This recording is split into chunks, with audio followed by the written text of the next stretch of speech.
Hello guys, welcome back to another SciCraft episode. You've seen the time-lapse, we've been placing a lot of glass the last couple days, and the perimeter floor is...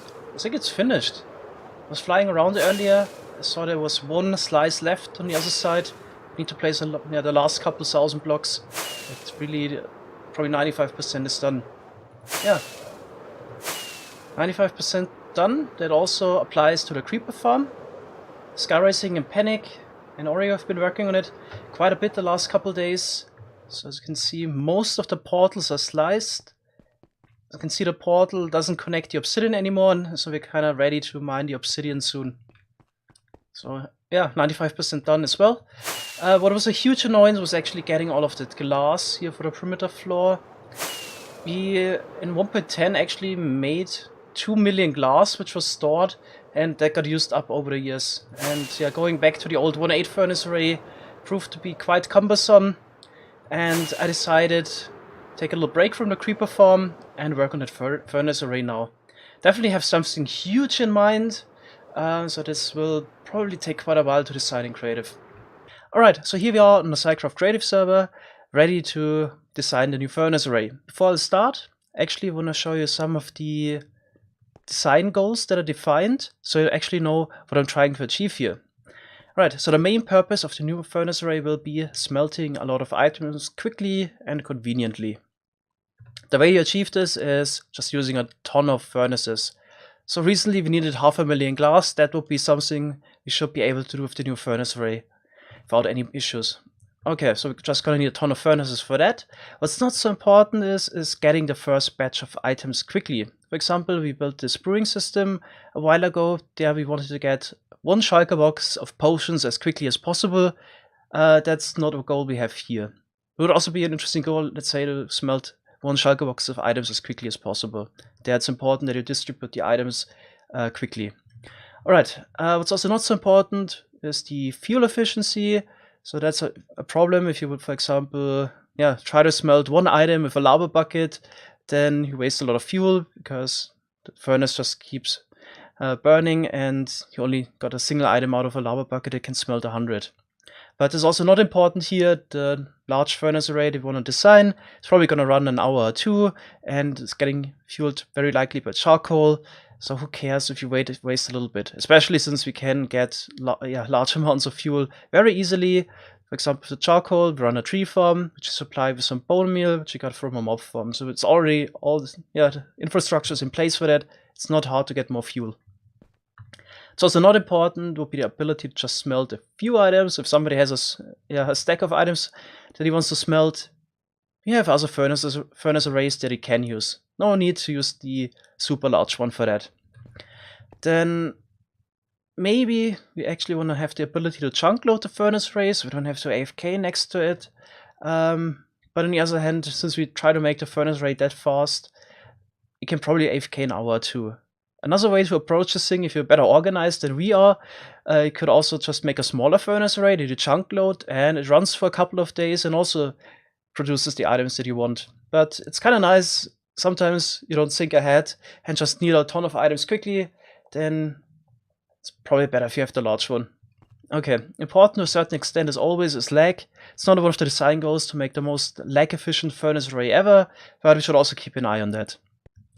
Alright, so also important is the ability to debug the furnaces. What can go wrong is that you put in a wrong item into the furnace that either is not a fuel and you put it in a fuel slot, or you put an item in the top that you can't smelt. This would clog the whole furnace array system. And therefore, you should have an ability to reach every furnace. So basically open the inventory without breaking into the system in case something goes wrong. Not so important this time, it's just a design choice would be the hidden redstone. And yeah, it's also important that we actually design the furnace array in mind with using shulker boxes. So we don't want to have an option to put in loose items, since usually we just bring, for example, a couple of shulker boxes of sand like last time. Really want to smelt a large amount, so everything should be based around shulker boxes.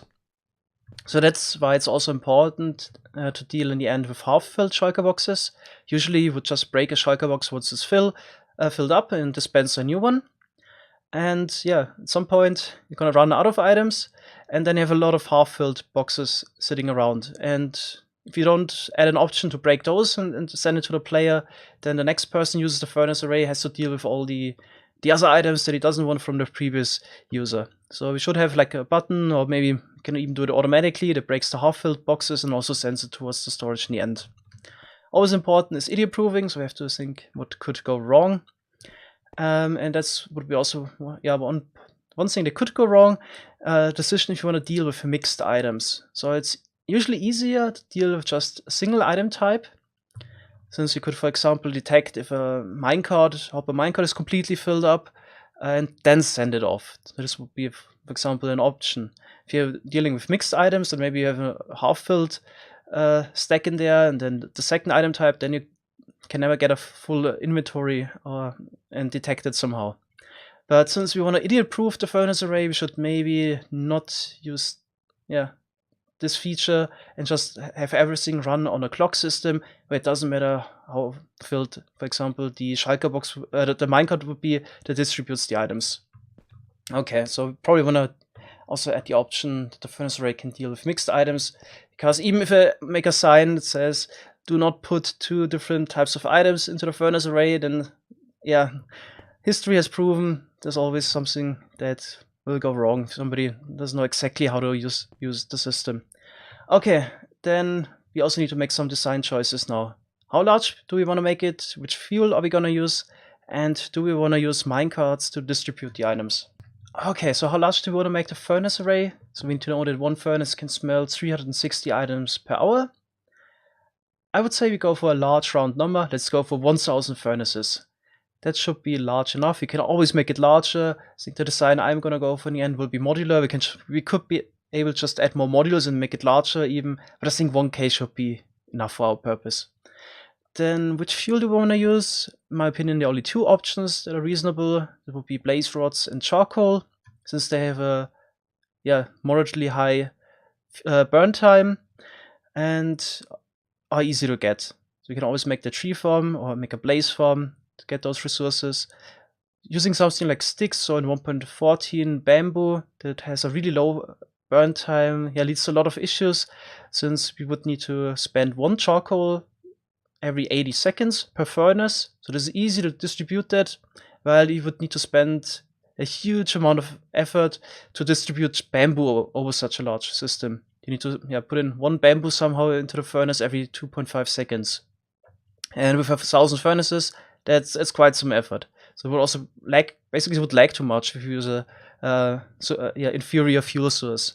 Other options that are also pretty good would be something like using a coal block that lasts actually 10 times longer than charcoal, but involves crafting. You could get those coal blocks from a wizard skeleton farm easily and make coal blocks, but I don't want to do the crafting. Last thing that you could consider would be lava buckets, but those are really hard to get. The only way is basically go to the nether and bucket them manually. They burn for quite a while, but it's just not worth the effort, to be honest. While we can always just AFK at the tree farm, going out to the lava lakes is just not reasonable. Then it's just the last question. Do we want to use minecarts or hoppers to distribute the items? It's basically just a matter whether it's lag friendlier. If you use a hopper minecart, then you can just run it over 1 hopper that feeds the furnace. So we need that for fuel and items to smelt. So we just need 2 hoppers per furnace. At the bottom, we can also use a minecart to take it out directly out of the furnace.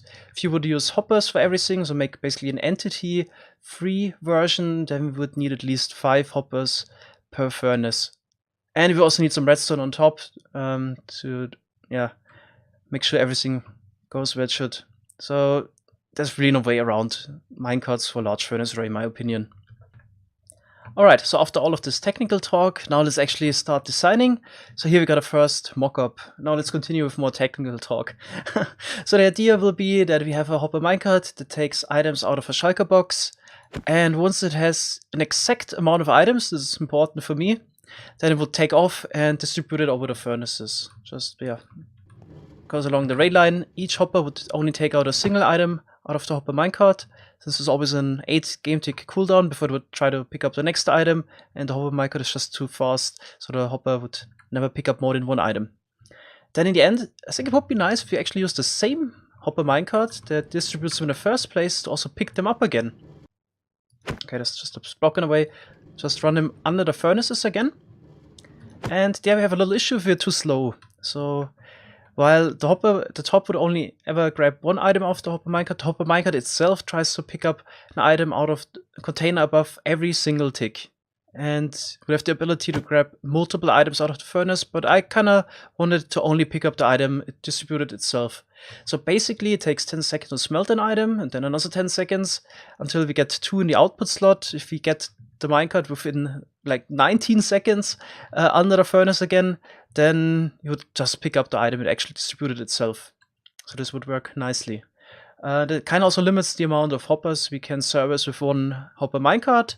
Since we got 19 seconds, hopper minecart can travel 8 blocks per second, so we can't really have more than 160, otherwise it would be too slow. So I would say let's settle for a nice number. We said we're gonna go for 1,000 furnaces. Let's go for 125 per module.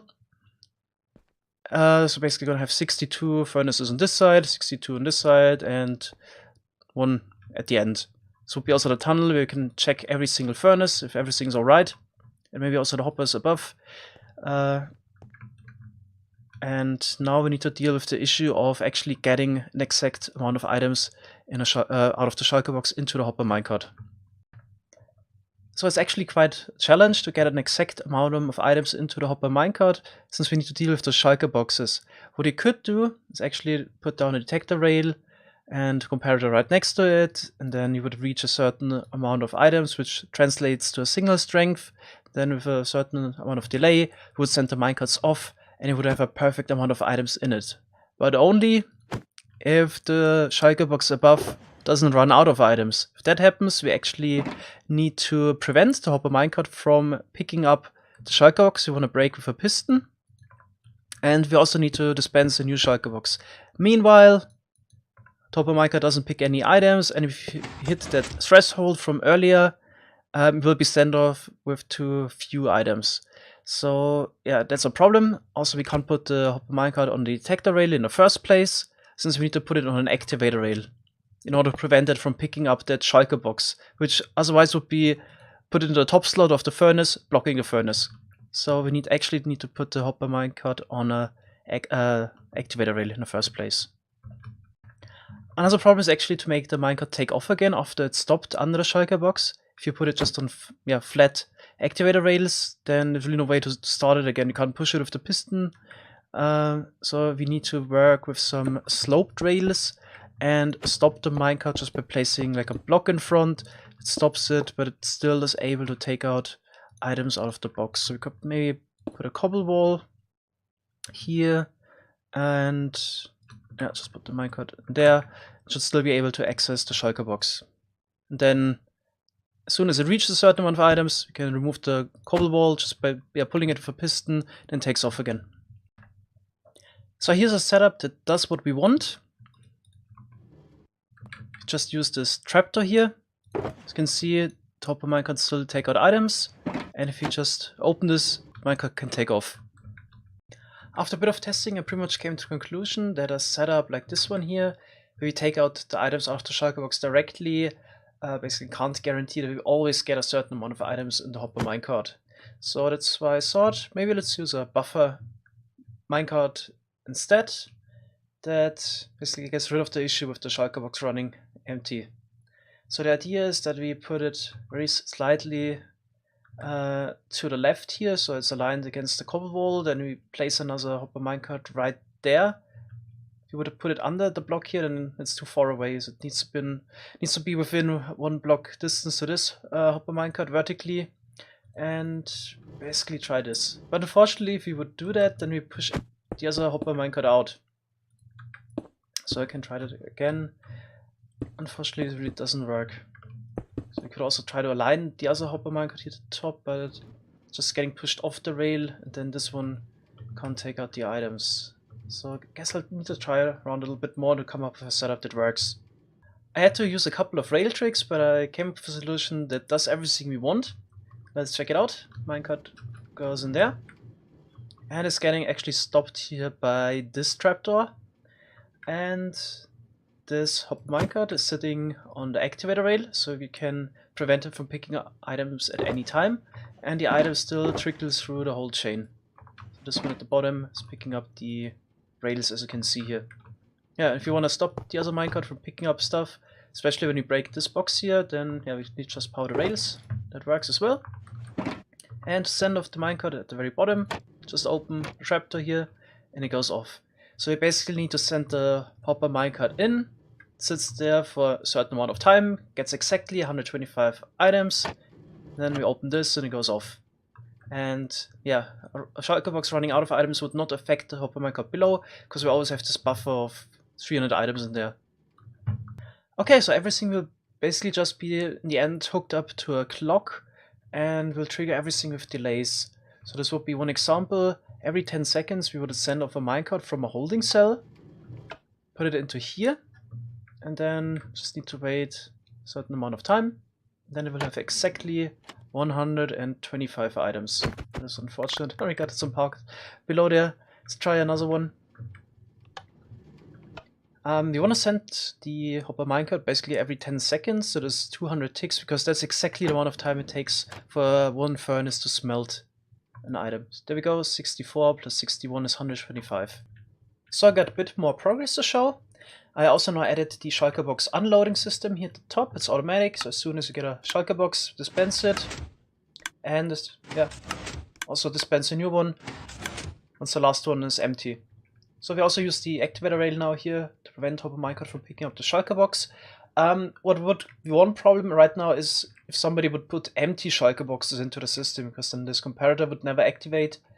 Could make a complicated system that also would deal with this issue, but I really don't see anybody putting in empty shulker boxes, so this should be fine. Okay, the next question is, how do we actually start a system that sends off the minecarts every 10 seconds? So this would be the next thing we need to do. Where do we basically hook up the clock to? So we could use the comparator here that detects if there's items in a shulker box, but now we have this buffer storage, which basically still needs to supply items to the minecart below. And this could take up to 20 seconds until the buffer storage is empty, so we would need some kind of a pulse extender to keep the clock running. Ideally, we would want to detect the output, or detect directly if you have items in this hopper minecart. But unfortunately, this doesn't really work because it needs to stand on the activator rail. We could put it on a detector rail and an activator rail at the same time, then we can also measure the output if we put a comparator next to the detector rail. But of course, then the detector rail would activate the activator rail all this time, and that would kind of break the purpose of the system. So I'm thinking about adding another buffer minecart on a detector rail below this one here. So we just basically would use 3 minecarts in total. I think that might be actually the best solution, and then we can directly detect the other buffer minecart. Yeah, I'll go for that. It almost seems like we're gonna need 2 additional hopper minecarts unless we can find a way around this issue here. So we can't place the detector rail here on the side because obviously it would slope, and then the minecart we want to put on it would, in first place, push this minecart off, and then no matter what, also roll down. We could probably place a block here to prevent that, but I'm not quite sure. And now it actually doesn't transfer items over. So yeah, that's a problem. We could place it directly below, but then we would need an additional minecart on top of this one here to reach this minecart. Also not great. But I'm thinking there's actually a bit of a range you have on those rails, so you can actually push the minecart off a little bit. And if we're gonna do this with the top and bottom minecart, maybe we can get around using a third minecart. So I was thinking iron bars here. Push this one over. So like that. You can see it's still on the rail. And we're gonna do the same here. But there we need something that isn't as basically as large as the iron bar. I'm thinking cocoa beans. Yeah, cocoa bean would be perfect to align it. I think the second stage of cocoa beans would be perfect. So I'm just gonna replace this here the jungle log real quick. Then attach the cocoa bean, bone meal it once. Gonna put blocks here on the side. Let's put the top minecart in first again. So the cocoa beans have a really specific hitbox that no other block has. You can just place. Cake also works, but it's kind of directional. You can only eat it from one side. So I tried this earlier already with the trapdoor instead of the cocoa bean, and there the minecart wasn't touching the detector rail anymore. But yeah, it seems like this way we can make it work. Okay, this would be the perfect alignment now for the minecart. And now we need to worry about. You can also break this block here. Now we just need to worry about the other minecart that actually would pick up the items in the end. So I already prepared this a little bit. This shouldn't have happened. Okay, we need to place the rails below first, and then work ourselves up to the top. So now we can place the detector rail again. Align it with the cocoa bean. There we go. Right, blocks on the side. Because it looks like the minecart is actually no longer on the rail, it's a bit lower now. That's why it also glides through. Okay, got this. And we should be ready to go. Let's try it out. Okay. Let's just put a couple of items in there. Should all trickle down to this one here. Yep. And they also can take off. Alright, I think this is basically our setup for now. Okay, the next thing we need is a clock. But it's not as easy as just using comparator clock or hopper clock, since those are not really perfect. Problem, for example, with the comparator clock could be that sometimes you get actually two signals going through it. This could happen. So for example, if somebody puts in a batch of shulker boxes, it's about to finish, and then you put in the second batch of shulker boxes, and then you get two signals going through the system. So that's why I tend to not use comparator clocks for everything that gets automatically activated. There's also a bit of a problem just with a hopper clock. If you turn it off in the wrong moment, then you still get the output a couple ticks later. You could also just sometimes get the wrong hopper, and then you're stuck in this situation. It just turns on with a bit of delay. Not great. So what I recently was using quite a lot is actually this super simple hopper clock. An item just goes around in a loop. And no matter if you turn it on and off for here, nothing can go wrong. The item just comes through always at the same moment, and it doesn't matter what happens here at the on-off switch. Unfortunately, since we need a 10-second clock, we need about 25 hoppers for this, which is too much. So I compacted this a little bit down by using another hopper clock on the side. And now we basically can put in items here in the minecart with hopper. This would reliably activate a certain interval between it. It doesn't matter if you take items out in and out of here, it will always be the same. So there's nothing that can go wrong here. Alright, this is basically the same as the hopper loop. We only compacted it down a little bit, so the item goes into this dropper. And that would also trigger this hopper clock here on the side. And after precise amount of time, it will do so again. And then send the item back into the hopper and goes back into the dropper. Okay, now I just need to try around a little bit and get the perfect 200 tick delay just by, I think, just adjusting the amount of items here in the hoppers, and maybe here can work around with the repeater a little bit. I was a bit unlucky in the first place because I ended up with a clock that would activate every 207 ticks in the first place, so I couldn't just use a repeater to get rid of the odd tick delay. I had to fiddle around a little bit with this dropper hopper circuit in order to get it to work. So now we got a fail-safe, reliable 200 tick clock, which we're going to use for our furnace array. Alright, so I started putting things together. This won't be the final look with this repeater delay here. Just want to see if it's working up to this point. Alright, let's just put in a shulker box here at the top. So I got 5 stacks in there. Okay, will be dispensed. And now that we have items in this minecart, we request hopper minecarts out of this stack here. Okay, this one is getting filled up to exactly 125 items, 64 and 61. Then exactly every 200 ticks, we'll send a new minecart in. There we go, 125, and here comes the next one. Alright, so this is working great so far. Now we actually have to start putting this together, so add the furnaces, and then in the end we also need to unload those minecarts and put everything into shulker boxes as well. But I've been resting for quite a while, I need a break. Let's end the episode here. Gonna finish the rest of the redstone in the next episode and also look into some decorations for the new furnace array. Okay, thanks a lot for watching. See you next episode. Bye bye.